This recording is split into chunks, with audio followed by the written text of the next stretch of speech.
Bonjour à vous, chers et choisis de Jésus. Aujourd'hui, le message numéro 7 du deuxième volume nous fait prendre conscience de l'importance de la souffrance. Il y a, selon moi, dans la souffrance un mystère, difficile à comprendre, difficile à accueillir, mais lorsque nous l'accueillons, nous sommes témoins qu'elle produit des fruits excellents. Alors, le titre, c'est « Ma souffrance a fécondé ma mission ». Nous savons que Jésus, qui a eu la plus grande mission sur cette terre, est passé par la plus grande souffrance de la croix. Alors, pour vous situer, nous en sommes au 7 février 1999. J'avais passé mon manuscrit qui s'était retrouvé entre les mains d'un éditeur et l'éditeur venait de me dire qu'il voulait éditer ce livre-là. Alors moi, j'étais dérangé par cette annonce et j'avais fait la prière suivante. « Seigneur Jésus, je vous présente ma misère. Acceptez la parution du volume pour le bonheur des miens, mais choisis Jésus. Ainsi que les nombreux doutes et peurs qui m'habitent. Car à travers ça, comme j'étais guidé simplement par inspiration, j'avais toujours demeuré avec des doutes. Et j'avais aussi peur de certaines grandes réactions des gens que je connaissais. Je me sens faible, petit et vulnérable. Je vous offre cette souffrance et l'unis au vôtre pour ma purification et celle de mes frères et sœurs, principalement pour ceux et celles qui sont en perdition et qui vont mourir aujourd'hui. Merci d'entendre et d'exaucer ma pauvre prière. Je vous aime. Mon tout petit, si tu savais la grande valeur de la souffrance pour pénétrer plus profondément dans l'amour, la souffrance se transforme en grâce et en bénédiction lorsqu'elle est accueillie, offerte au Père en union avec les miennes. Et depuis ce temps-là, c'est la prière que je fais régulièrement dans toute souffrance qui se présente à moi. Je l'accueille et je l'offre au Père afin qu'elle soit unie aux souffrances de Jésus et qu'elle soit transformée en grâce et en bénédiction pour l'humanité, et principalement pour ceux et celles qui sont la cause de nos souffrances. Heureux es-tu de ressentir cette souffrance avant l'apparition de ce volume. La souffrance accueillie et offerte vient féconder ce que produira ce volume dans le cœur des lecteurs et lectrices. Prends conscience que ma grande souffrance au moment de l'agonie, dans le jardin des Oliviers, a fécondé ma mission et ma mort. Si ma mission a dû être fécondée par ma souffrance, n'est-il pas normal que ta souffrance vienne féconder ta mission?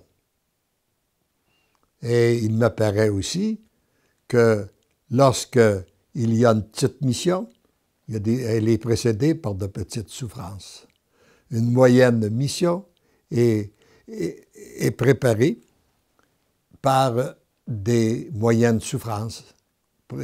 Et une grande mission, elle est précédée par de grandes souffrances. Les disciples ne sont pas plus grands que le Maître. Ils doivent accueillir dans leur cœur de passer par le même chemin que moi. Ils ne peuvent devenir un avec moi sans prendre leur croix et me suivre. Et ça, à chaque fois que je passe sur ce passage de l'importance de prendre la croix, je ne peux m'empêcher de penser à une expérience que le Seigneur m'a fait vivre alors que je vivais une grande souffrance au niveau familial. Et lorsque je me suis retiré dans le salon pour crier après lui demander de... Je dis, nous cheminons avec toi, nous ne pourrions pas vivre dans la paix, la sérénité. Et j'avais ouvert le volume de la puissance de la louange de Merlin Carouta. Et il était dit, oui, tu pourras vivre dans la paix, mais pas maintenant. Et là, j'ai compris. J'ai dit au Seigneur, Seigneur, tu as dit, prends ta croix puis suis-moi. Eh bien, si c'est la croix que tu me laisses, je la prends.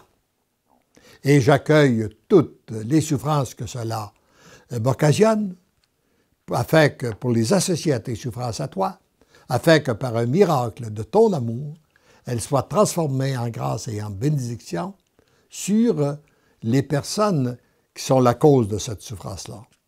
Mais aujourd'hui, j'ajouterais pour l'humanité. Et je peux vous dire qu'après, ça date de plus de 35 ans, lorsque j'ai fait cette prière-là, et je n'ai jamais eu à revivre une telle souffrance. Le Seigneur, en l'ayant accueilli, à ma grande surprise, le Seigneur l'a transformé et je n'ai pas eu à le revivre.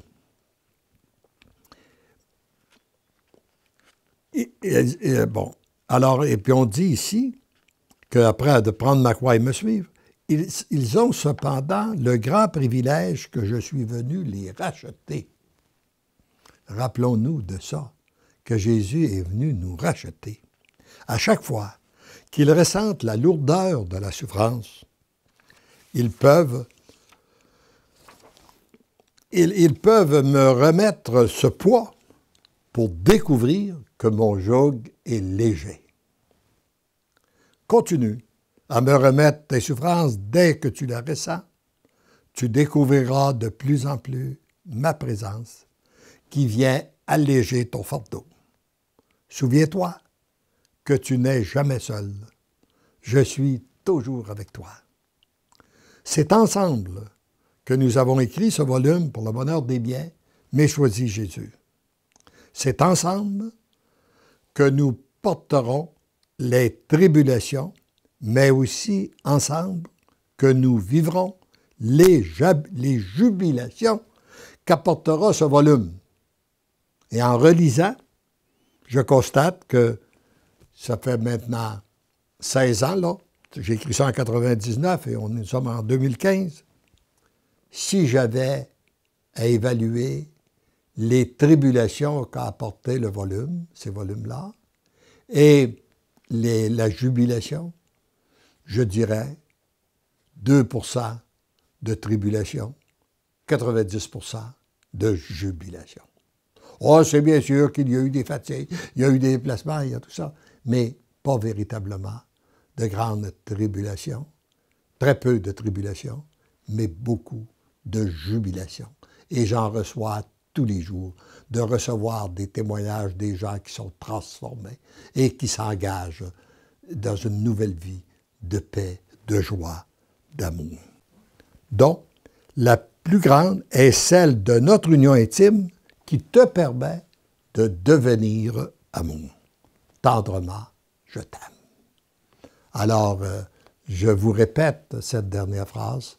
Retenons, si nous constatons que nous ne sommes pas toujours amour avec les gens qui sont autour de nous, les gens que nous rencontrons, eh bien, demandons à Jésus de devenir de plus en plus intime avec nous, afin que nous soyons toujours et partout amour, que nous puissions être imbibés de son amour et la transmettre à tous ceux et celles que le Seigneur met sur notre route.